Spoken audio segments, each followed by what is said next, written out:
সামনে জামাই ষষ্ঠী আসতেছে, তো অনেক শাশুড়ি তো মনে আনন্দ নিয়ে জামাইকে কি খাওয়াবে কি না খাওয়াবে, কি দিবে কি না দিবে, এইটা নিয়ে এখন থেকে প্ল্যান শুরু করে দিয়েছে। এটার প্রধান কারণ হচ্ছে যে জামাই আমার মেয়ের কথা শোনে, আমার মেয়ে যখন যা চায় সেটা দেয়, মানে এক কথায় আমার মেয়ের কথায় ওঠে আর বসে, বসে আর ওঠে, ওঠে আর বসে।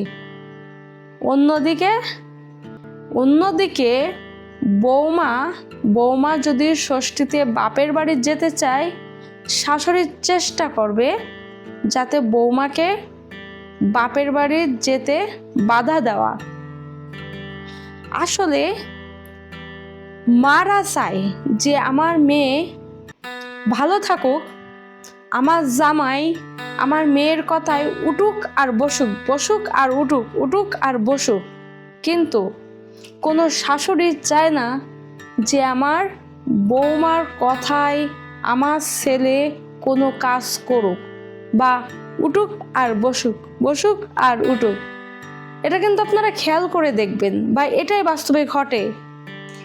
একটা মেয়ের বাচ্চা হলে তার মা খুব যত্ন করে তার কাছে এনে সেবা যত্ন করতেছে, কিন্তু একটা বৌমার বেলায় কি হচ্ছে, বাচ্চা পেটে আসার কয় মাস পরেই তাকে পাঠিয়ে দেওয়া হচ্ছে বাপের বাড়িতে, এবং সেখান থেকে সেই বাচ্চার 1-2 মাস 3 মাস বয়স হলে তাকে বাসায় ফিরিয়ে আনা হচ্ছে। ফিরিয়ে আনার পরে তাকে দিয়ে কাজ করানো হচ্ছে।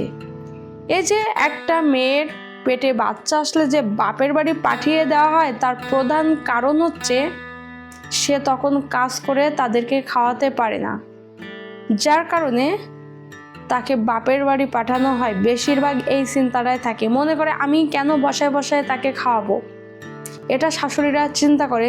তবে আমি সব শাশুড়িদের কথা বলবো না, আমি কিছু কিছু শাশুড়িদের কথা বলবো, কারণ পৃথিবীতে ভালো মানুষ আছে, পৃথিবীতে একেবারে ভালো মানুষ নেই বিষয়টা কিন্তু তেমন না।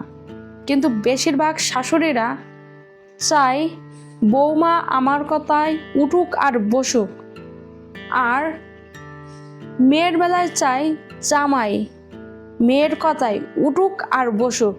কি আমি কি ঠিক বললাম? যদি আমার কথার ভিতরে বেশি কিছু ভুলভাল থাকে প্লিজ ক্ষমা দৃষ্টিতে দেখবেন, এটাই বাস্তব।